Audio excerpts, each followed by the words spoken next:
Guys, ganito pala ang magandang gawin sa Mickey para taob lahat ng bahaw nyo. Yes, as in ubos, wala. Said pati putong, mga inday. Bale, ganito nga lang po palang ginawa ko sa Mickey kong binili kasi sa halagang 100 pesos. May ulam na kami. Bali, 30 pesos na kikiam, 30 pesos na Mickey, 20 pesos na gulay at syempre, yung mga iba pang pampalasa. Yes, sa maniwala man kayong hindi, basta malaga may ulam kami. Sa halagang 100 pesos ay may masarap na kaming ulam at ganito nga po pala yung ginawa ko. Bali, ginay ko nga lang po pala dyan yun ng kikiam sa maliliit na size. Syempre, pag binuo ko yan, baka biglang maglaaw na parang bula. Yes, kasi ganyan sa amin. Kapag nakitang toppings, naglalaw na parang bula. Yes, daig pa'y nag-evictus. Yes, danan kalala. Siyempre, sa sobrang dadako nahuhuli ako mga ante. Bali, nag-get nga lang po. Bali, nag-get nga po pala ako dyan ng bawang at sibuyas. Yes, nabubulol pa dahil ito ay voice over. Nabubulol pa. Siyempre, ginisa ko na dyan yung aking ginayit at kikiam. At yan, mapapansin yung mga diya ng gulay at saka ang Mickey. Ang pinakamasarap sa lahat ng Mickey. Siyempre, pag gisa ko nga dyan ng yes, nabubulol pa at nag-iisip.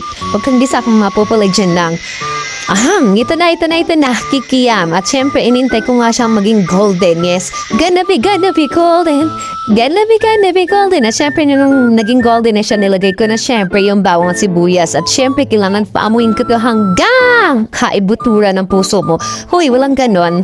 Syempre, na nagisa ko na siya at baka masunog pa, nilagay ko na syempre yung gulay, mga antik ko.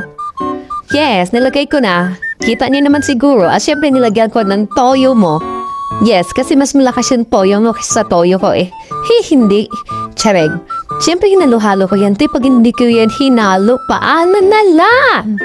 Yes, mapapabirit pa habang nagbo-voice ko. Dinagdagan ko mapupala ng toyo kasi kulang yung toyo mo. Dinagdag ko na yung toyo ko. Huy, wala akong toyo. Para kang ano, siyempre naglagay na nga rin po pala ako ng Mickey. Nilagay ko na nga rin po pala yung Mickey para maluto na pag nagugutom na yung aking, Iyan, siyempre, nagugutom yung utak. Charing.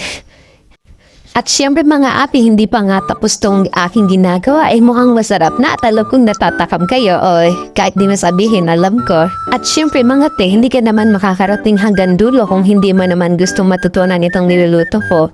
Makikita mo naman kada halo ay natatakam ka at mukhang masarap. Ba't di mo nalang itry ng maisipan mo? Yes, nang maisipan mo kung masarap ba o hindi.